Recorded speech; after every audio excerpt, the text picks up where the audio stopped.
네, 경희 프레타 한의원의 강재춘 원장입니다. 오늘은 아주 희귀 질환인데요.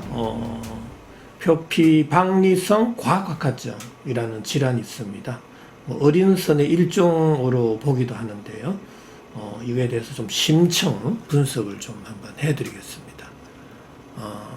왜 표피 박리가 되는지, 왜 과곽화증이 되는지, 이게 굉장히 중요하겠죠. 그래서 제가 표피 박리성 과곽화증의 이해를 위한 핵심 포인트에 일단 제일 먼저 과곽화증이 왜 발생할까? 실은요, 저의 피레토 세라피적인 관점, 세포열 에너지 대사적인 관점에서만 제가 지금 설명을 해드리는 거고요. 그 어떤 누구도 전문가도 또 서양의학적 관점에 있어서 왜 과곽화증이 생기는지 설명해 놓은 논문들 거의 없습니다. 한번 찾아보세요. 인터넷에. 한번 구글링 해보세요. 그리고요, AI한테도 한번 질문을 해보세요. 왜 과곽화증이 생길까?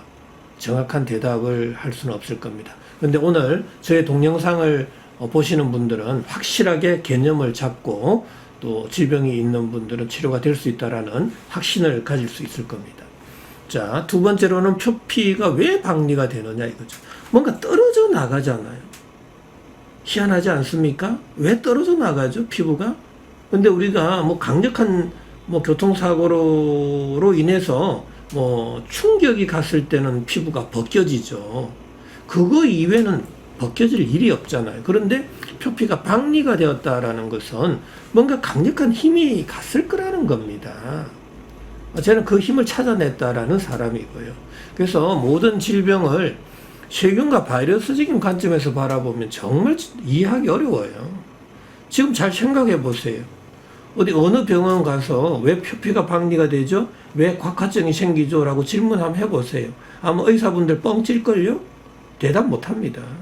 근데 저는 오늘 화끈하게 대답해 드리겠다라는 이야기예요. 자, 세 번째, 피부는 왜 건조해질까요? 피부 건조증도 몰라요.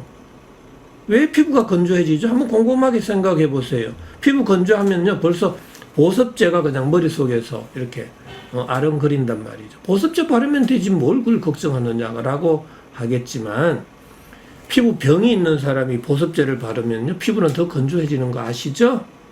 절대로 이 보습제 좋아하시면 절대로 안 됩니다. 피부 치료할 수가 없어요. 자, 네 번째로는 가려움증이 동반됩니다. 가려움증 하나라도 정확하게 설명해 줄 분 있습니까? 나와보라 그러세요. 없어요. 그냥 항히스타민 대제 그냥 줍니다. 그냥 바로 진정되니까. 그런데 안 먹으면 또 다시 심해지죠? 왜 그런 약을 쓰죠?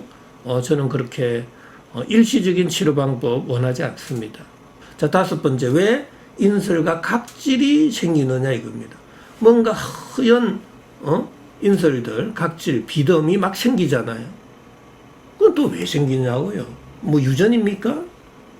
아니면 자가 면역성 질환입니까? 요즘엔 모르면요, 자가 면역성 질환이라 그러고 유전이라 그러고 알레르기라 그래요. 그건 모른다라는 소리입니다.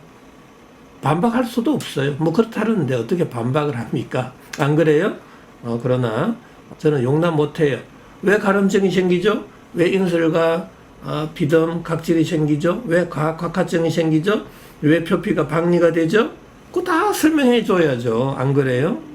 설명 못하면요, 치료 못하는 거예요. 단순하게 증상만 완화하는 치료 백날 해보세요. 치료가 되나? 안 됩니다. 자, 그렇다면은 하나 둘씩 우리가 조금 더 구체적으로 표피 박리성 곽화증의 정의 한번 살펴볼까요? 출생 직후 수포성 병변이 생긴다고 합니다. 수포가 소실되면서 전신의 피부에 피부가 두툼해지는 거죠. 인설이 발생하는 질환을 말합니다. 라는 이야기. 자, 자꾸 인설이 발생하는 걸 어린선이라고 그래요.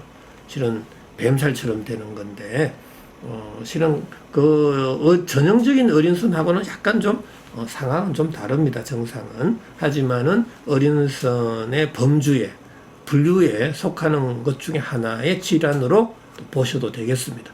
자, 표피 박리성 과곽화증의 정상이죠. 자, 이거 굉장히 중요하겠죠. 자, 첫 번째, 출생 직후 수포성의 병변과 발적이 생길 수 있다. 자, 두 번째 인설각질 회갈색의 사마귀양 인설이 생긴다.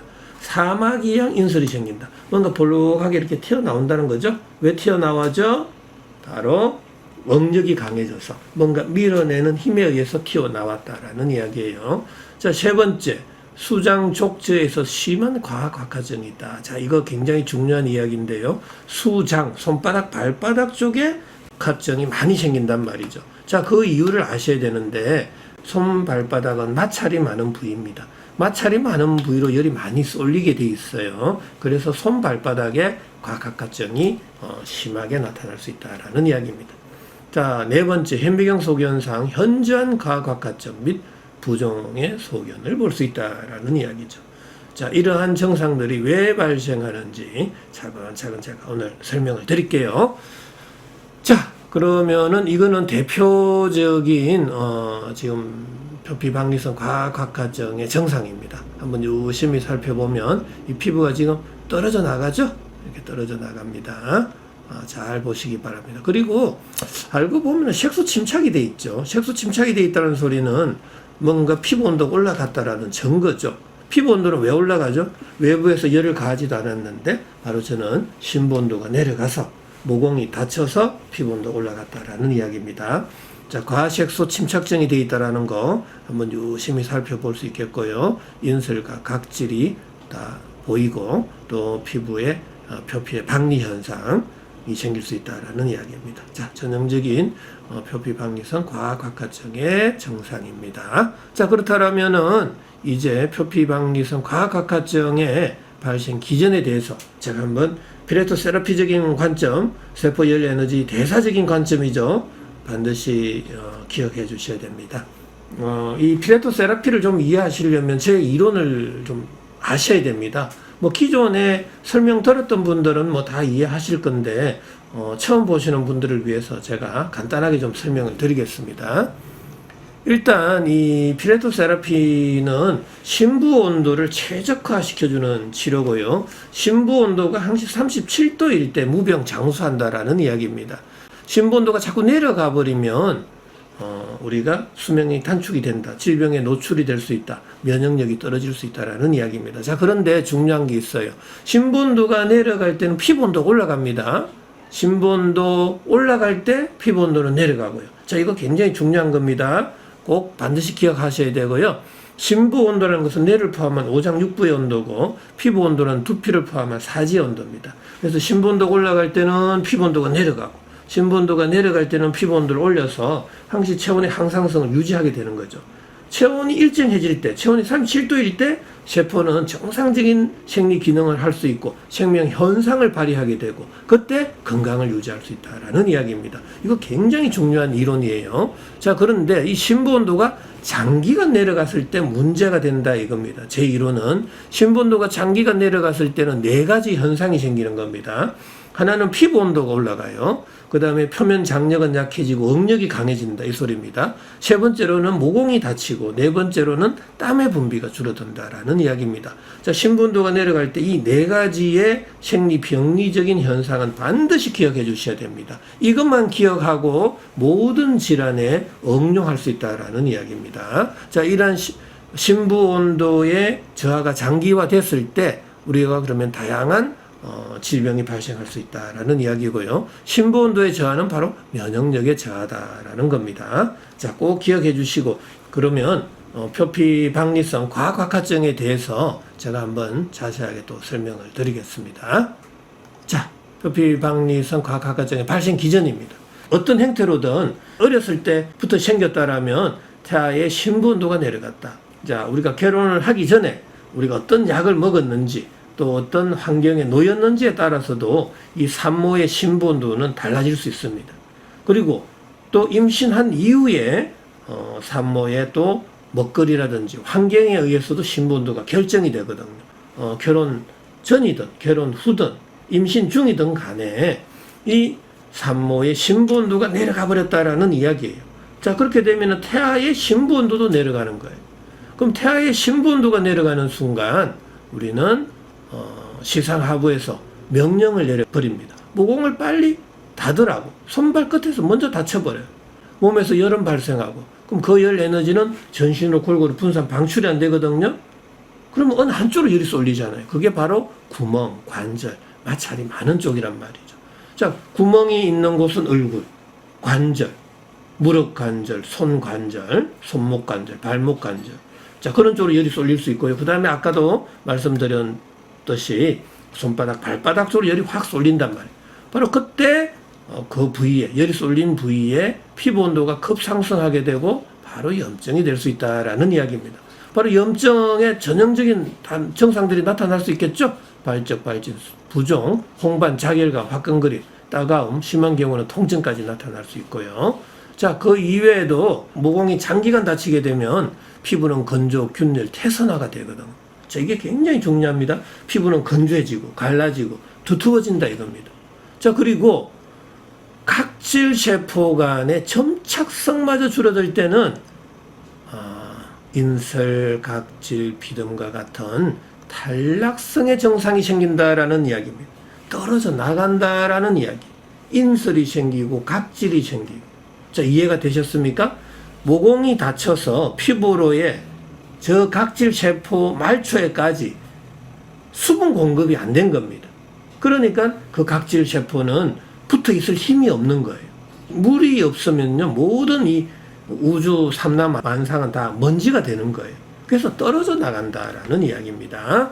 자, 그 다음에 문제는 모공이 다쳐가지고 열이 방출이 안 될 때는 가려움증까지 생기는 거죠. 그래서 표피 박리성 과각화증 환자분들도 가려움증이 생깁니다. 이거 중요한 거예요. 왜 가려움증이 생기죠? 모공이 다친 겁니다. 모공은 그럼 왜 다치죠? 심부온도가 내려갔다라는 이야기입니다. 심부온도가 내려가는 요인은 너무나 많은 거예요. 제가 설명 다 했습니다. 꼭 한 번 더 살펴보시고요. 자, 중요한 게 있습니다. 염증은 피부 온도의 상승이라고 그랬죠? 바로 이때 표면 장력은 약해지고 억력이 강해지는 거예요. 끌어당기는 힘은 약해지고 밀어내는 힘이 강해지는 거예요. 바로 그때 표피가 떨어져 나간다라는 이야기입니다. 어떤 증상이 벗겨지는 거, 피부 점막이 벗겨지는 거, 궤양, 미란, 박리, 박탈 현상이 생기는 거죠. 자, 굉장히 중요합니다. 그리고 이 표면 장력, 끌어당기는 힘은 약해지고 억력이 강해질 때 요 고무줄을 잡아당기는 현상과 같아진단 말이죠. 그 염증 부위는. 그러니까 고무줄이 탱탱해지잖아요. 바로 피부 조직의 염증 부위가 단단해진다, 딱딱해진다, 경화, 곽화가 된다라는 이야기입니다. 왜 과곽화증이 생기는지를 정확하게 이해해 주셔야 돼요. 자, 이렇게 설명하는 병의원 전혀 없고 전 세계적으로 없습니다. 이건 제가 23년 전에 개발한 피레토 세라피적인 관점에서 설명드리는 거예요. 굉장히 중요한 겁니다, 이거. 자, 그렇다면 이제 이해가 되셨죠? 과곽화증도 생기고 표피의 박리, 박탈 현상이 생기는 거. 그게 바로 표피 박리성 과곽화증이죠. 굉장히 중요한 거예요. 자, 이제 어느 정도 이해가 되셨습니까? 다 이해가 되셔야 돼요. 그래야 치료가 되는 거예요. 자, 그 다음에 중요한 거, 이거 꼭 기억해 주셔야 됩니다. 피부 온도와 심부 온도와의 상관성, 이거. 심부 온도 상승될 때 피부 온도는 내려가고요. 심부 온도가 내려갈 때 피부 온도 올라간다는 겁니다. 자, 피부 온도가 올라갈 때 다양한 염증성의 증상이나 질환이 발생한다는 거. 그게 바로 우리 피레토 세라피의 질병관입니다. 자, 중요합니다. 자, 그래서 이거는 피부 온도가 올라간 상태, 이는 정상적인 상태, 이렇게 보면 되겠죠. 굉장히 쉽습니다. 자, 그 다음에, 자, 그러면 표피 박리성 과각화증의 3대 치료 원칙이 있겠죠? 첫 번째로는 낮아져 있는 심부 온도를 높여야죠. 그래야 면역력이 좋아지고 질병과 싸울 수 있는 힘이 생길 거 아닙니까? 그리고 심부 온도 올라갈 때만이 모공이 열리고 피부 온도가 내려간다는 사실이에요. 이게 굉장히 중요한 겁니다. 자, 그 다음에 두 번째로는 높아져 있는 피부 온도는 낮춰야 됩니다. 피부 온도가 낮아질 때 모든 조직은 부드러워질 수 있어요. 억력은 약해지고 또 표면 장력은 강해져서 피부는 연해질 수 있습니다. 그래서 경화, 각화 현상이 안 생긴다라는 이야기예요. 당연히 피부 온도가 내려갈 때 염증성 증상들은 사라지는 거죠. 자, 닫혀있는 모공은 열어줘야 됩니다. 열 에너지를 전신으로 골고루 분산, 방출시킬 때만이 가려움증도 사라지고 어느 한쪽으로 열 쏠림 현상도 사라지고 그때 피부 온도는 내려가고 또 염증도 치료될 수 있다는 이야기입니다. 자, 그렇다면은 이 표피 박리성 과학학과증의 4대 치료 방법, 우리가 한방의 약물요법, 식이요법, 자, 그 다음에 생활요법, 운동요법, 이 네 가지를 통해서 최단기간에 심부 온도를 끌어올리고 높아져 있는 피부 온도를 낮추고 닫혀져 있는 모공을 열어서 열 에너지를 골고루 분산 방출시킬 때 치료가 될 수 있다라는 이야기입니다. 자, 그런데 한편 치료 시 주의사항도 중요하죠. 치료할 때 심부 온도를 낮추는 어떤 행위를 하면 안 되겠죠. 또 피부 온도를 높이는 행위, 모공을 닫는 행위, 이런 걸 하시면 안 되는 거예요. 그래서 뭐 보습제를 바른다거나 찜질방 사우나를 간다거나 어떤 막 세포 열 에너지 대사를 억제하는 약물을 먹는다거나 그런 거는 굉장히 조심하셔야 됩니다. 자, 어느 정도 이해가 되셨습니까? 자, 표피 박리성 과학학과증 반드시 치료될 수 있어요.